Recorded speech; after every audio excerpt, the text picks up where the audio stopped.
Nous arrivons sur Villers-le-Lac et nous allons nous diriger vers les berges du Doubs.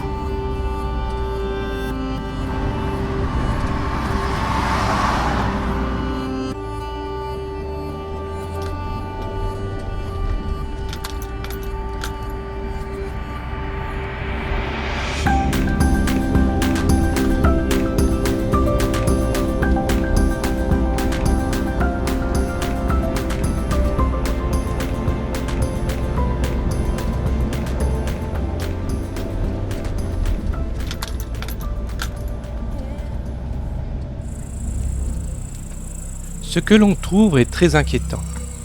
Le Doubs est de plus en plus bas, mais le manque d'eau n'est pas le seul sujet d'inquiétude.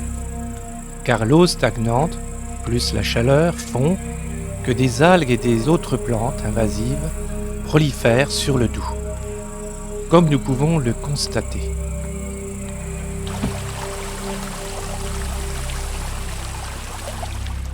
On peut tout à fait imaginer, vu le niveau d'eau du Doubs, l'impact qu'il risque d'avoir sur le lac de Chailson.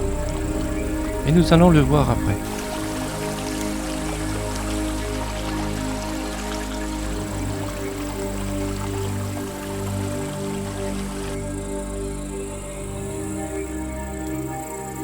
Habituellement, la rivière prend ses aises et forme un large plan d'eau, appelé lac des Brenets, côté suisse, et lac de Chailson, côté français.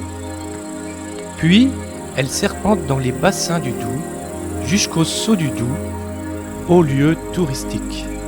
Vu la forte sécheresse de cette année, l'eau du lac de Chailson s'est évaporée depuis le mois de mai, laissant place à une végétation extrêmement fertile. Comme un véritable piège, chacune de ces embarcations se sent retrouvée ensevelie par une végétation opportuniste.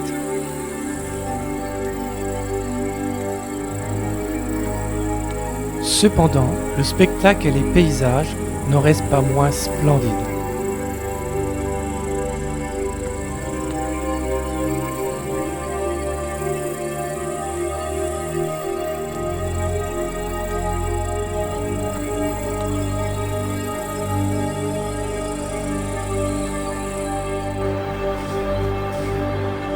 Maintenant, voici à quoi devrait ressembler notre lac du côté français, et cette fois-ci du côté suisse.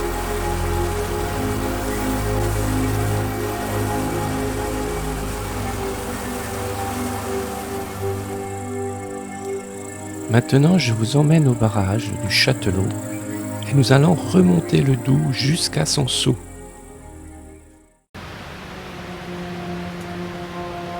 Le barrage du Châtelot est un ouvrage hydroélectrique franco-suisse, établi quelques kilomètres en aval du célèbre saut du Doubs. Le parcours jusqu'au saut du Doubs est réellement magnifique.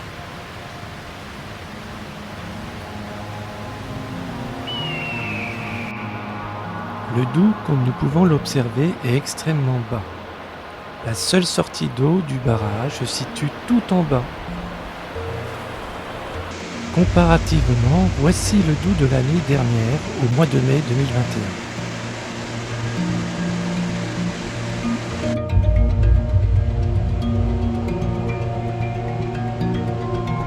On peut observer les différents niveaux d'eau à rapport à l'année 2021 et maintenant.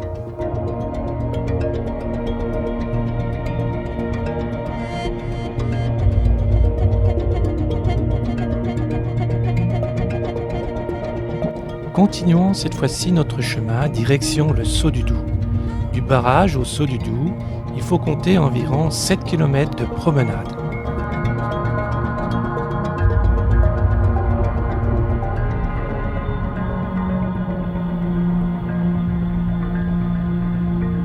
Un paysage surréaliste et de toute beauté s'offre à nous. Je décide de faire une petite pause en ce lieu atypique.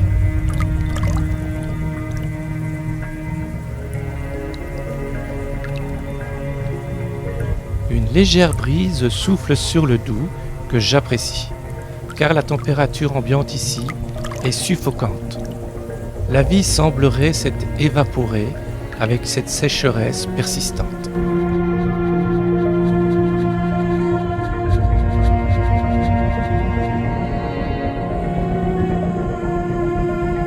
reprenons notre balade, toujours en direction du Saut du Doubs.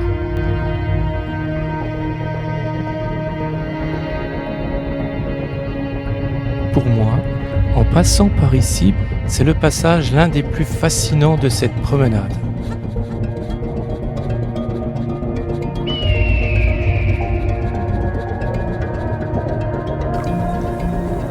L'eau est si basse que l'on peut observer les poissons sans aucune difficulté.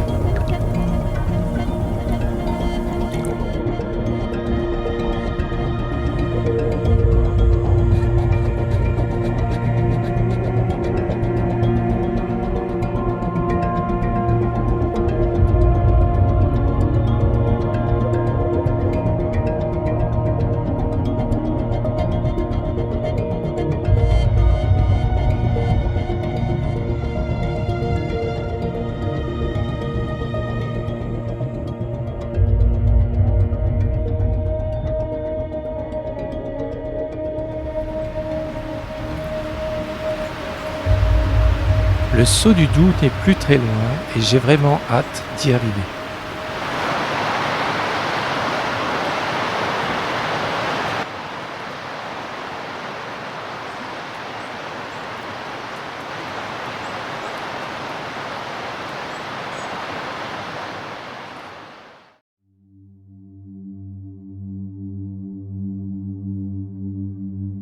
Me voici en présence du Saut du Doubs, d'habitude majestueux et puissant, et là, pas une goutte d'eau, je reste sans voix.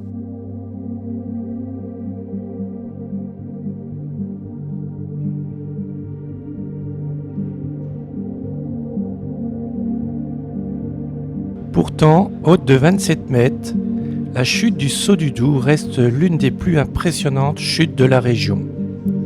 Voyez par vous-même avec ces images d'archives.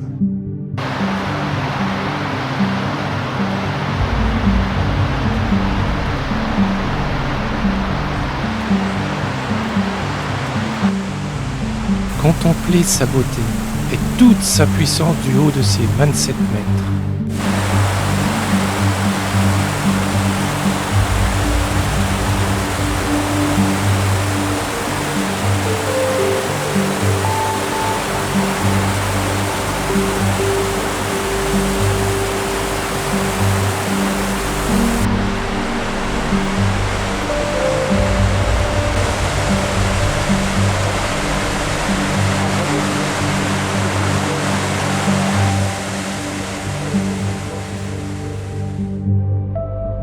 Là où le Doubs paraissait indestructible et si puissant, il s'en est allé laissant sa place à des visiteurs ayant toujours pour effet la surprise d'assister impuissants à sa disparition.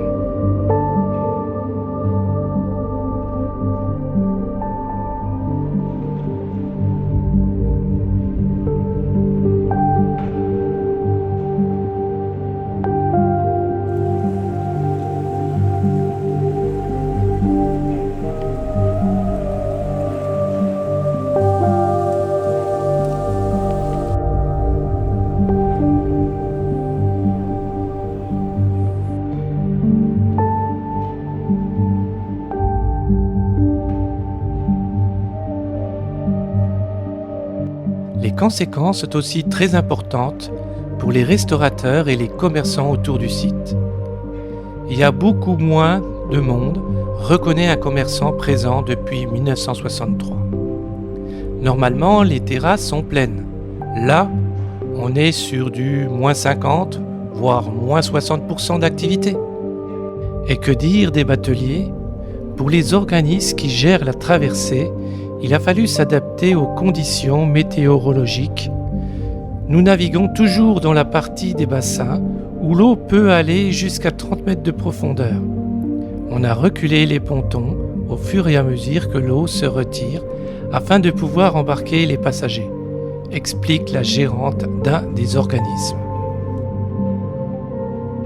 Allons-nous assister dans les années à venir à la mort d'un des plus beaux sites de la région ?